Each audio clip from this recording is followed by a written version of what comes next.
Hey, this is Sheldon Prime, Associate Compliance Help, and I'm going to do another one of my B of the Safety Consultant videos.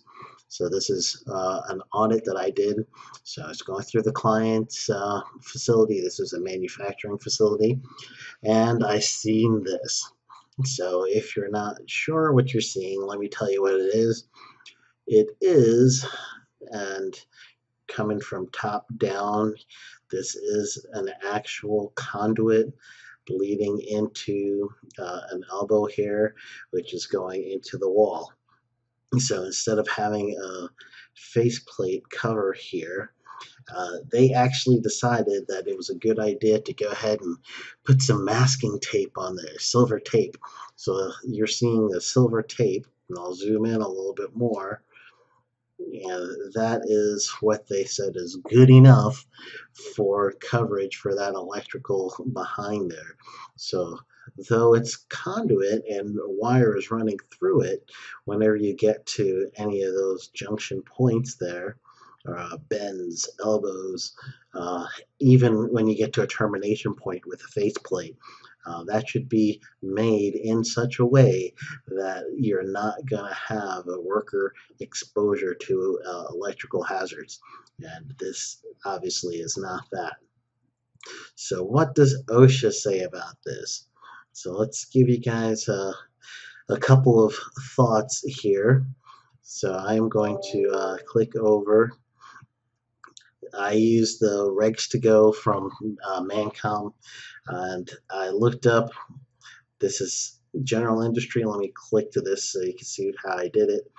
I went to general industry, read that, went over to the electrical portion. So in general industry, it's subpart S. So I click through subpart S, and this is general portion. So that's what I've got up here. So that's 303. There's a few different ways you could go at this, but just looking at this specifically, I'm looking at, so we're in section 303. That's how you read that number after the dot, 303. Paragraph is B, and then the subparagraph is 7. So we're 303B7, and right there the heading says mechanical. Well, let's go back. So the heading here is general, and that's under electrical. This is examination, installation, and use of equipment. So now we know that we're in the right place. Mechanical execution of work, electrical equipment shall be installed in a neat and workmanlike manner. I see this all the time, almost in every audit that I go to, that they're either race razor or a mess, or there's missing covers on junction boxes or something. This one just happened to be more unique because they put the silver tape on it, but it is systemic in industry that when you go looking at electrical boxes, electrical junctions, raceways, conduit, that you will see something like that. So that workmanlike manner, neat, with electrical is very important. And then if you go down to 7, and that's your, again, section 303, paragraph B, subparagraph 7, subparagraph I, or you want to say 1 if it's, it's Roman numerals. And then you can go down a little bit further, and you can see a little bit more about unused openings in boxes, raceways, cabinets. Yeah, that's not as much as it is with the first one with the workmanlike. And let's see, internal parts may not be damaged. Okay, I'm just kind of flipping through this, just make sure I'm not missing anything. So that's there shall be no damaged parts adversely affect the safe operation or mechanical strength of the equipment, such as parts of broken, bent, cut, deterioration, or corrosion action, or overheating. So nothing really there. So I would go back to the first one here, and a lot of the times when I do see the electrical hazards, there could be several different ones that I go to, but 303 is very popular. It's low-hanging fruit for OSHA. So I'm going to show you guys another part here. And so I'm going to copy this, but let's go back a few. So this is what I did. I did an industry profile of the standard. So I'm clicking over here, and this is OSHA's webpage, the osha.gov. I'm going to go over to data and statistics, work my way down from data and statistics, and it's an industry profile. You can see it over here.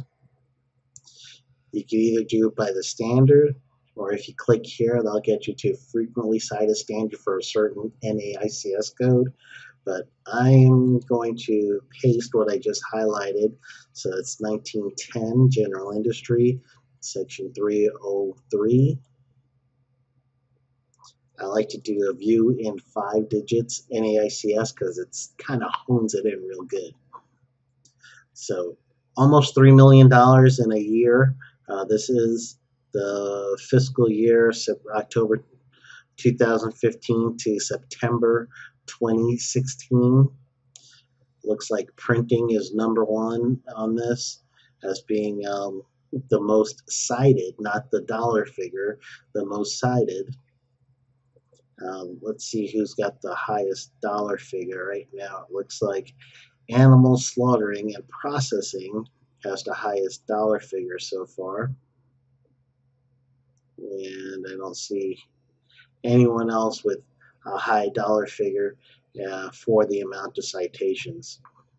If you look at it that way, then yeah, you're looking at this one for steel piping and tube manufacturing. It's $10,000 for 4 citations, so that's quite a bit. So actually, I want to go to a 1-to-1 ratio, which is 3 to 3, 2 to 2, 1 to 1. So let's see, battery manufacturing. That's 1 visit, 3 citations for that. And scroll down a little bit more, and I see a few of these people who had 1 inspections with 1 citation, and they've been giving them the old max, which was the 7,000 as being one of the highest. Here's one that's got 27,000, so that probably is a repeat. But either way, I just want to point that out. Let's show you this picture one more time. So not acceptable way to protect yourself from electrical hazard, protect your workers from electrical hazard. So that's how I do my inspections. Hopefully, if you are a consultant or safety consultant, you could use these pictures for your classes as well. So go ahead and use that. If you want to get into the safety consulting business, I have actually written a book. So if you are one of those that are ready to get into that, you can look for 7 steps to starting a profitable safety consulting business. That'll be up on the end screen notes, so you can click straight to that, and it'll give you a great way to start out your safety consulting business so that you could be your own boss. It'll reduce the learning curve, and it'll help you get clients faster because of some of the steps and tips that I've learned hard way. I show you how to find it and how to just really reduce that learning curve. So thanks a lot, and have yourself a wonderful day.